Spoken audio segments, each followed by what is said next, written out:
Friends, over the past 8 years, I've always contended that vehicles like this, C-segment cars that are either 3 or 5 doors, Europeans, well, man, they buy these things by the ounce, meaning they pay a lot more for them.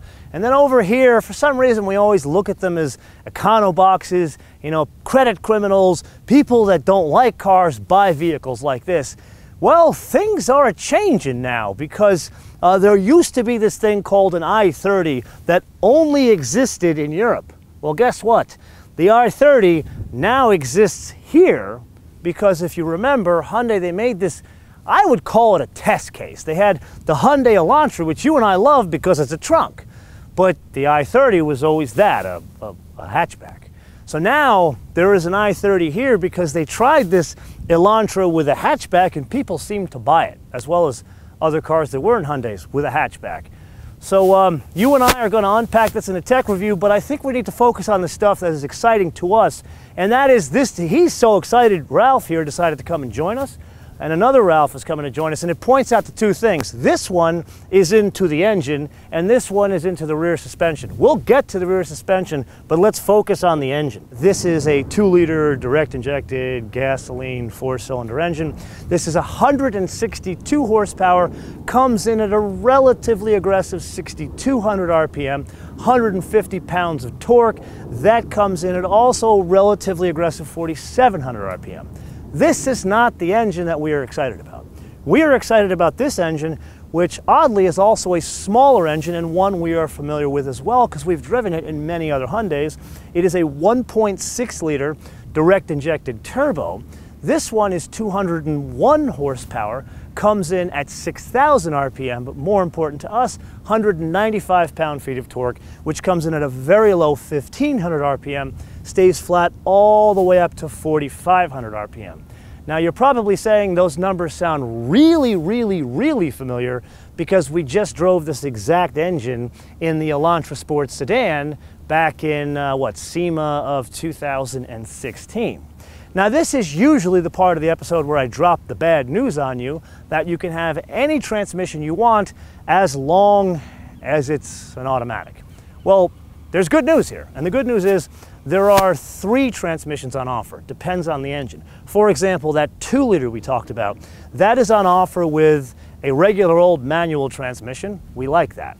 It is also on offer with an automatic transmission with a torque converter. Not so excited about that. Then this one, the 1.6, it is also on offer with a manual transmission, 3 pedals. Really, there should only be this option. There should not be another option, but Hyundai, they want to sell cars, so they have it paired with a 7-speed dual clutch transmission.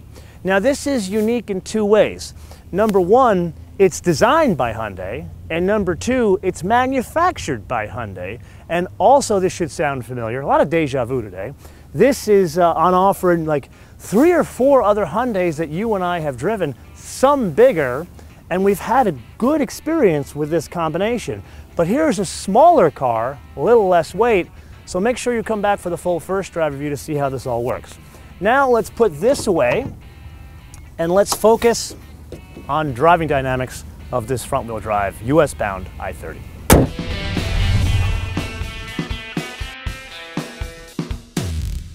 Now I know many of you were very excited by the Elantra Sport sedan because of the combination of the engine and the rear suspension.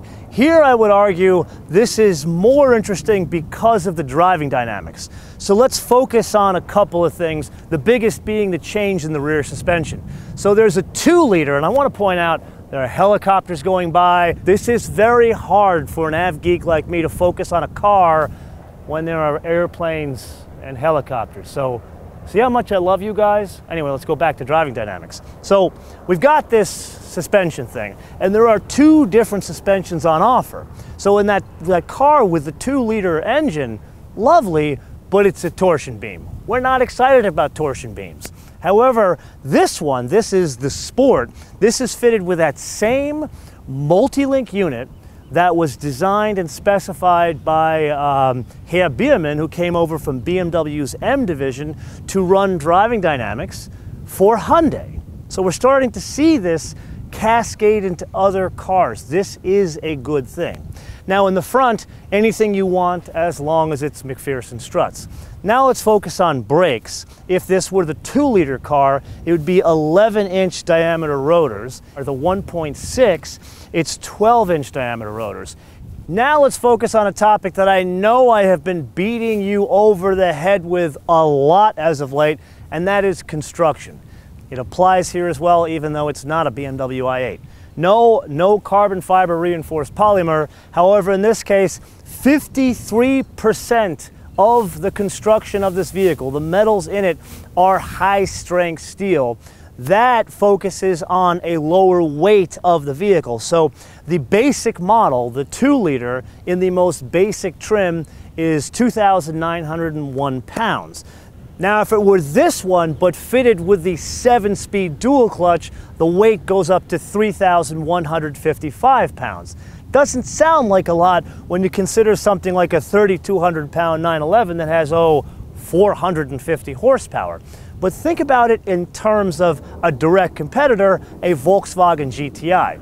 Well, take that low-end car, the 2,901-pound car, that is 71 pounds lighter than the most basic GTI. But this one, again, fitted with the 7-speed dual clutch, it is 61 pounds heavier.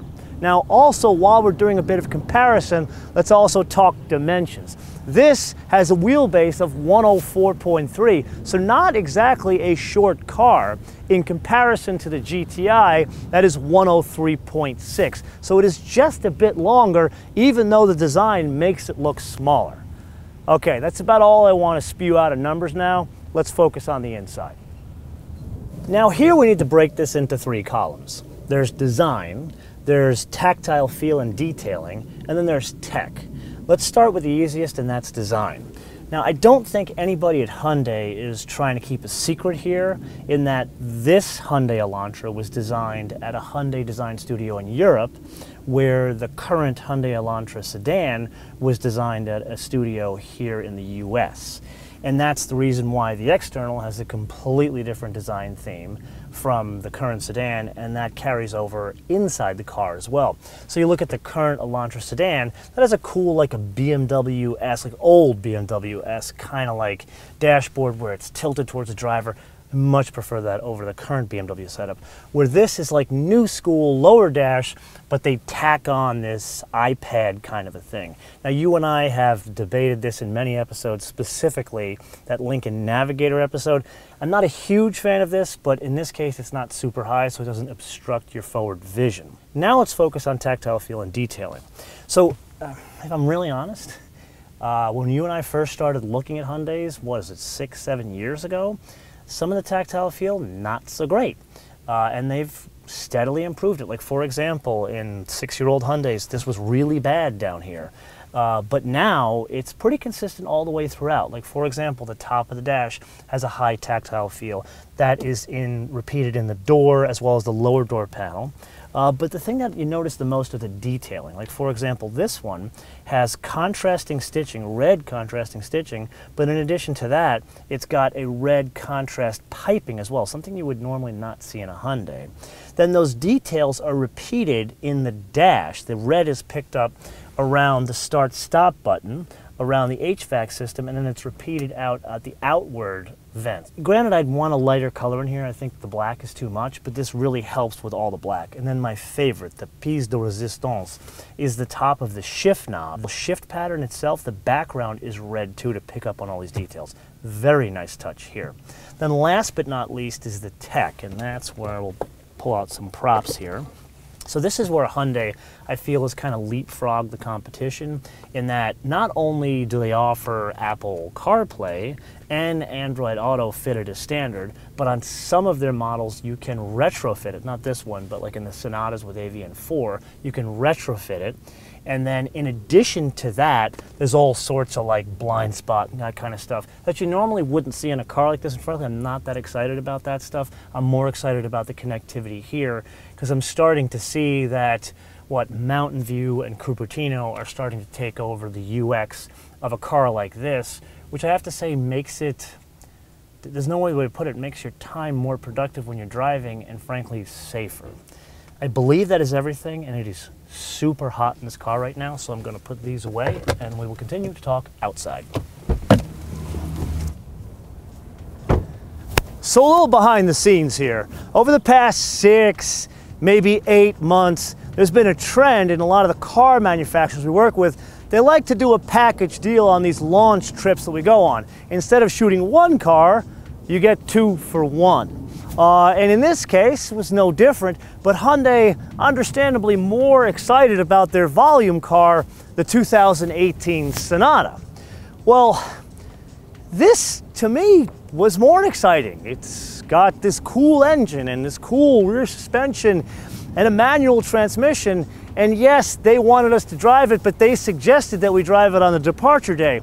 Well, you know me, I'm a bit strange. I came early and drove it and shot it on the arrival day to give it more time and, frankly, the love that it deserves. So with that, please come back and watch our full first drive review of the 2018 Hyundai Elantra Sport GT. And oh, by the way, I believe that episode's already out. You should go watch those, the tech review and the full first drive review on that too.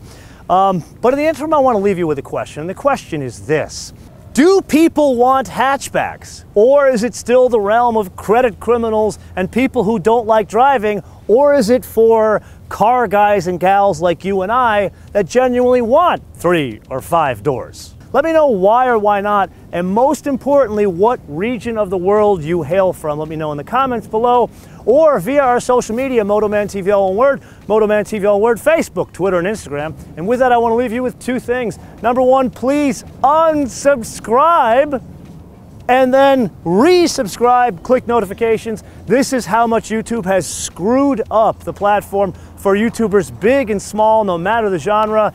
And number 2, I want to leave you with a fun fact. And this fun fact I just learned. So over the past 8 years, I've started a lot of these episodes using the term friends.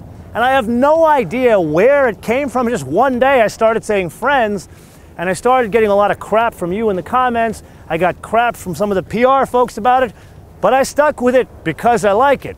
Well, apparently, you know, man, when I started doing this, I wanted to have like an impact. I wanted to like educate people.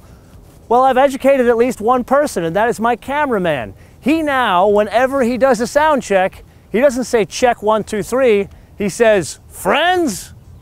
Until we see you next time, bis später.